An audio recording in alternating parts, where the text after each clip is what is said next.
গরমে এইভাবে একবার রুই মাছের ঝোল না বানালে বড় মিস করবেন।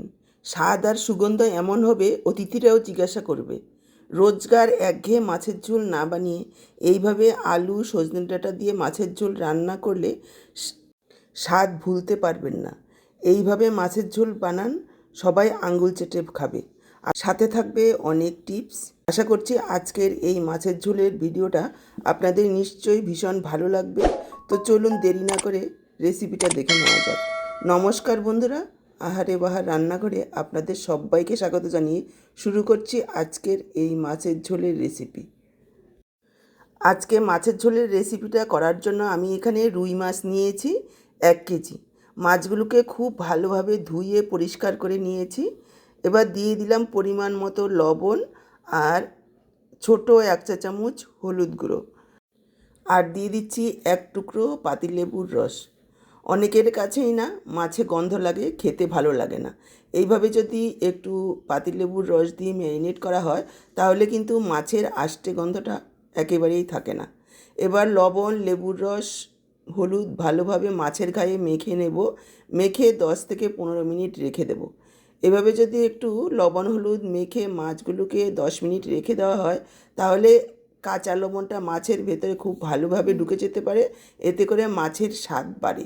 আমি এখানে রুই মাছ দিয়ে করছি, আপনারা যে কোনো মাছ দিয়ে এটা রান্না করতে পারবেন। প্রায় 15 মিনিট পর ফিরে এসেছি। গ্যাস অন করে কড়াই বসিয়ে দিয়েছি। কড়াইটাকে খুব ভালোভাবে গরম করে নিতে হবে। দেখুন আমি কড়াইটাকে খুব ভালোভাবে গরম করে নিয়েছি। বোঝা যাচ্ছে কিভাবে তেল দেওয়ার সাথে সাথেই তেলের থেকে ধুয়ো উঠতে শুরু করেছে। এভাবে কড়াইটাকে গরম করে নেবেন। এতে করে কী হবে, মাছগুলো যখন আমরা ভাজবো কড়াতে লেগে যাবে না। এরপর দিয়ে দিলাম সর্ষের তেল। সর্ষের তেলের একটা নিজস্ব ঝাঁঝ রয়েছে, সেটা কমিয়ে নেওয়ার জন্য এইভাবে দেওয়া হবে একটু লবণ আর একটু দিয়ে দেবো হলুদ গুঁড়ো। এভাবে লবণ হলুদ দেওয়ার কারণে আমরা যখন মাছ ভাজবো মাছ অনেক সময় কিন্তু ফাটে, তার চারিদিকে তেল ছিটকায়। সেই তেলটা ছিটকাবে না। আর লবণটা দেওয়ার কারণে মাছগুলো কড়াইয়ের নিচে একদমই লেগে যাবে না, যে কোনো সাধারণ কড়াতে রান্না করলেও। তারপর দেখুন হলুদ লবণ দেওয়া তেলটা কড়াইয়ের চারিদিকে খুব ভালোভাবে মেখে দিয়েছি। তারপর দিয়ে দিচ্ছি মাছগুলো।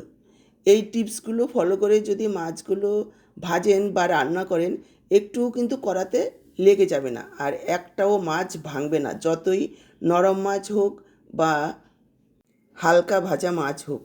যে কোনো নতুন রাঁধুনিরাও এই টিপসগুলো ফলো করে রান্না করতে পারবেন।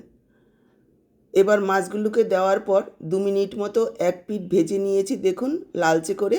এবার মাছগুলোকে উল্টে দিচ্ছি। মাছগুলোকে উল্টে দেওয়ার পর আরও 2 মিনিট এক পিঠ ভেজে নেব। কড়াতে একসঙ্গে খুব বেশি পরিমাণে মাছ দেওয়া যাবে না, তাহলে একটার সাথে একটা লেগে গিয়ে ভেঙে যাবে। আমরা যখন মাছ মাথা সব একসঙ্গে ভাজবো, পুরো মাছের ঝোলে যে পরিমাণ তেল লাগবে যদি একবারে দিয়ে দেওয়া হয় তাহলে মাছগুলো বেশি তেলে ভাজা হবে, মাছগুলো খেতে ভালো লাগবে। আর সব সময় প্রথমেই মাথাগুলো ভেজে নেবেন, এতে করে মাথার ভেতর পর্যন্ত তেলটা ঢুকতে পারবে আর ভাজাটা খুব সুন্দর হবে, কোনো রকম গন্ধ থাকবে না। আমি প্রথম ব্যাচে মাথা লেজা ভেজে তুলে নিয়েছি। এবার দেখুন দ্বিতীয় ব্যাচের মাছগুলো দিয়ে দিলাম। 3 ব্যাচে মাছগুলোকে ভেজে নেব। আমি মাছগুলোকে মোটামুটি মিডিয়াম করে ভেজে নিচ্ছি। খুব বেশি কড়া করে মাছগুলো ভাজবো না, তাহলে মাছের ঝোল মাছের ভেতরে ঢুকতে পারবে না, খেতে ভালো লাগবে না। মাছ ভাজা হতে হতে এইদিকে দেখুন আমি কিছুটা সবজি কেটে নিয়েছি 2টো ছোটো সাইজের আলু এভাবে লম্বা করে কেটে, একটা ছোটো সাইজের বেগুন, আর নিয়েছি 4-5টা সজনে ডাঁটা আঁশ ছাড়িয়ে এইভাবে লম্বা লম্বা করে কেটে রেখেছি। এখানে আপনারা আপনাদের পছন্দ মতো গরমের যে কোনো সবজি যোগ করতে পারবেন। সবগুলো মাছই ভেজে তুলে নিলাম। এবার বাকি যে তেলটা রয়েছে তার মধ্যে দিয়ে দিচ্ছি কেটে রাখা বেগুনগুলোকে প্রথমে ভেজে তুলে নেব। বেগুনের মধ্যে আমি কোনো রকম লবণ হলুদ দিচ্ছি না।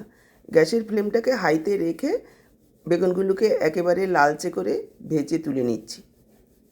সমস্ত সবজির সঙ্গে যদি বেগুনগুলো দেওয়া হয় তাহলে বেগুনগুলো একেবারে গলে যাবে, মাছের ঝোলের টেস্ট নষ্ট হবে। দেখুন, কথা বলতে বলতে বেগুনগুলোকে একেবারে লালচে করে ভেজে নিয়েছি। এবার তুলে রাখছি। বেগুনগুলো তোলার সময় সাইডে হালকা প্রেসার দিয়ে তুলব, তাহলে এক্সট্রা তেলটা কড়াতেই থেকে যাবে, কেননা বেগুন ভাজায় অনেকটাই কিন্তু তেল টেনে নেয়।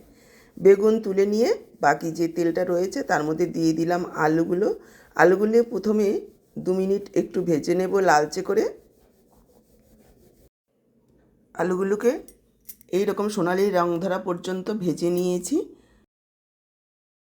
এবার দিয়ে দেব সজনে ডাঁটাগুলো দেওয়ার পর খুব বেশি সময় রান্না করব না, জাস্ট 2 মিনিট একটু নাড়াচাড়া করে তুলে নেব, যাতে কাঁচা গন্ধটা চলে যায়। সজনে ডাঁটা খুব বেশি ভাজলে স্বাদও নষ্ট হবে, পুষ্টিগুণও নষ্ট হবে।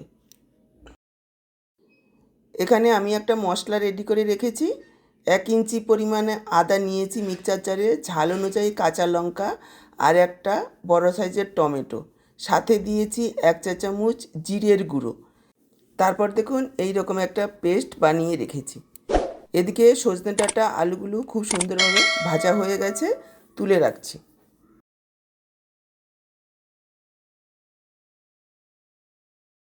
বাকি যে তেলটা রয়েছে তার মধ্যে দিয়ে দিলাম 1/2 চা চামচ হলুদ গুঁড়ো আর 1 চা চামচ পরিমাণ কাশ্মীরি লাল লঙ্কার গুঁড়ো। কাশ্মীরি লাল লঙ্কার গুঁড়োটা পুরোপুরি অপশনাল, আপনারা চাইলে নাও দিতে পারেন। আমি সুন্দর একটা কালারের জন্য দিয়েছি। এইভাবে গরম তেলে যদি হলুদ গুঁড়ো আর কাশ্মীরি লাল লঙ্কার গুঁড়ো মিশিয়ে দেওয়া হয়, তরকারির কালারটা খুব সুন্দর আসবে। অল্প মশলায়ও কালারটা খুব সুন্দর হবে। এবার দেখুন মিশিয়ে নিয়ে দিয়ে দিলাম পেস্ট করে রাখা মশলাটা, দিয়ে দিলাম পরিমাণ মতো লবণ।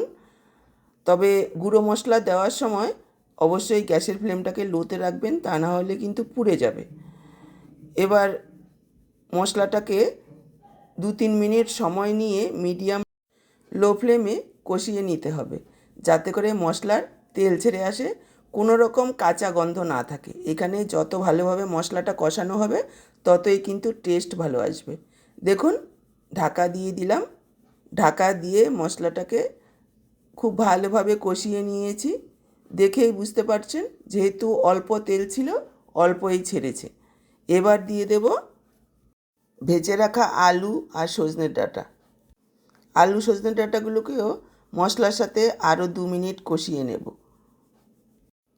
আলু সজনে ডাঁটাগুলোকেও খুব ভালোভাবে কষিয়ে নিয়েছি। এবার দিয়ে দেব জলের পরিমাণ আপনারা যেমন ঝোল রাখবেন সেই পরিমাণে দিয়ে দেবেন। আমি এখানে 1.5 কাপ পরিমাণ জল দিয়েছি, এটা পাতলা ঝোল হবে।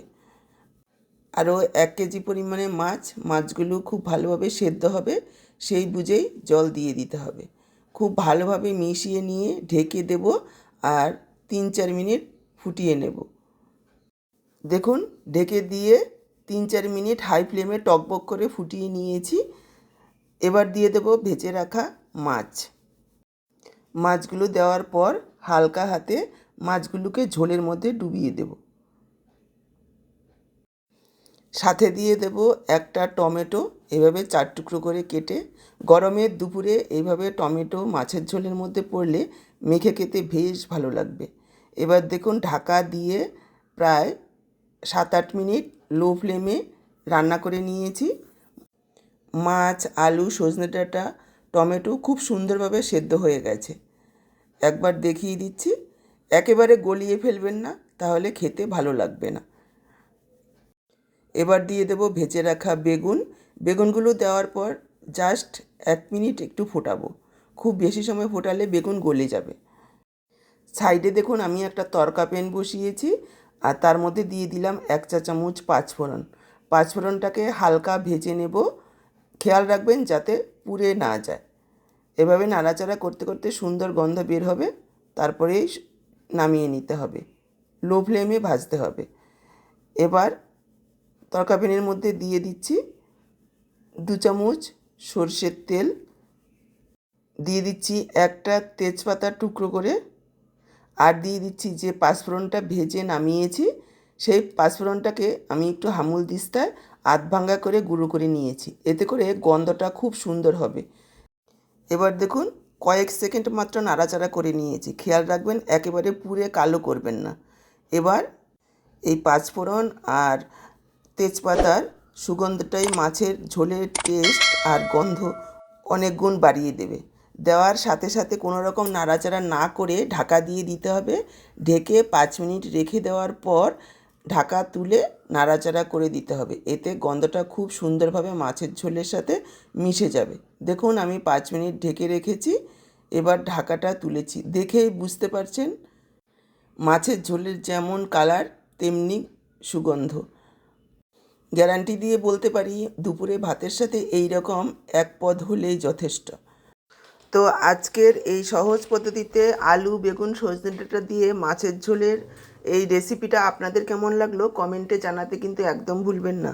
ভালো লাগলে অবশ্যই একটা লাইক করে ভিডিওটাকে শেয়ার করে দেবেন। ইউটিউব থেকে যদি নতুন দেখছেন চ্যানেলটাকে সাবস্ক্রাইব করবেন, আর ফেসবুক পেজ থেকে দেখে থাকলে পেজটাকে ফলো করবেন।